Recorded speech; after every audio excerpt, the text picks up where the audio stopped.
Hingalganj Ranibala girls high স্কুলের পাশে মানসিক 15 ফুটের কালী পুজো। সুদীর্ঘ 15 বছর টিএমসির অপশাসনে মানুষ অতিষ্ঠ হয়েছিল, আর আগে 34 বছরের বাম শাসন। তাই এলাকার মানুষজন মানত করেছিলেন বিজেপি হিঙ্গলগঞ্জ বিধানসভায় ক্ষমতায় এলে 15 ফুট হাইটের কালীমায়ের মূর্তি গড়ে পুজো দেওয়া হবে। যেমন ইচ্ছা তেমনই কাজ। 50 হিঙ্গলগঞ্জ বিধানসভায় বিজেপি ক্ষমতায় এসেছে, তাই সমগ্র জায়গার মতোই উত্তর 24 পরগনার হিঙ্গলগঞ্জের রানীবালা গার্লস হাই স্কুলের পাশে এই শনিবার সেই পুজো হতে চলেছে। ভারতীয় জনতা পার্টির পক্ষ থেকে এমনটাই জানিয়েছে এলাকার সাধারণ মানুষজন। হিঙ্গলগঞ্জ থেকে প্রদীপ সরকারের রিপোর্ট, বিগ নিউজ বাংলা। দেখলাম প্যান্ডেল বানছো কেন?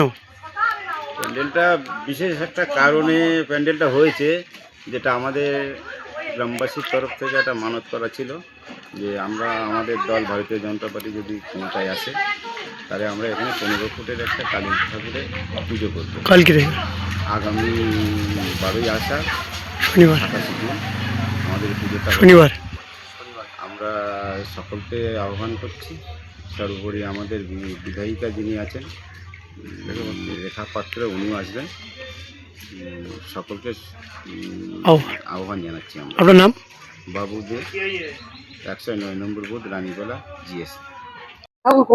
কোথায় অর্ডার পেলেন আপনি? এটা হিঙ্গলগঞ্জ কলেজের সামনে আমাদের বিজেপি পার্টির পুজো। এটা কেন? এই ওনাদের মানসিক করেছিল যাতে বিজেপি পার্টি ক্ষমতায় আসতে পারে, তার জন্য মানসিকটা করেছিল।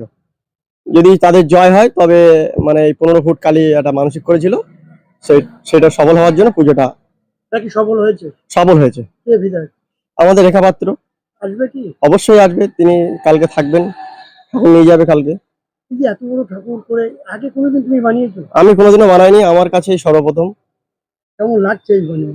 ঠাকুরটা করে আমার নিজের খুব গর্ব মনে হচ্ছে যে আমি হিঙ্গলগঞ্জের বড় বড় শিল্পীরা আছে, তাদের মধ্যে দিয়ে আমি এই কাজটাও পেয়েছি, অর্ডারটা বা করতে পেরেছি। এত বড় কাজ একটা, এটা আমার নিজের গর্ব।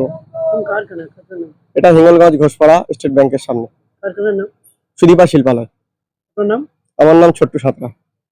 আজকে প্যান্ডেল বানছেন কেন? আমরা মানত করেছিলাম হিঙ্গলগঞ্জ বিধানসভায় বিজেপি যদি এবার ক্ষমতায় আসে বা যেতে, তাহলে আমরা 15 ফুট হাইটে একটি কালী ঠাকুর দিয়ে এখানে পুজো করব। এটা আমাদের মানত ছিল। এই সূত্রে হিঙ্গলগঞ্জ রানীবালা গার্লস হাই স্কুলের পাশে এই পুজোর আয়োজন করা হয়েছে। কাদের তো এটা আমাদের গ্রামবাসীরা সবাই মিলে আয়োজন করা হয়েছিল। সমস্ত গ্রামবাসী একত্রে সফল হয়েছে, সকলে এই পুজোটা আয়োজন করা হয়েছে। সফল হয়েছে এই পুজো সফল কিন্তু হতে চলেছে এবং আগামীকাল শনিবার 12ই আষাঢ় 2026-এ 27শে জুন আমাদের এই পুজো সূচনা হবে। এই পুজোর সকলকে আসার জন্য আমরা আহ্বান করছি। আমাদের জেলার নেতৃত্ব এবং হিঙ্গলগঞ্জ মণ্ডল অনেক সমস্ত কার্যকর্তা যারা আছে তাদেরকে আসার জন্য আহ্বান করছে এবং আমাদের এই মণ্ডলে যারা বুথ সভাপতি, শক্তিকেন্দ্রের প্রমুখ, লিডার এবং ইনচার্জ যারা আছে তাদেরকেও আমাদের আমন্ত্রণ রইল।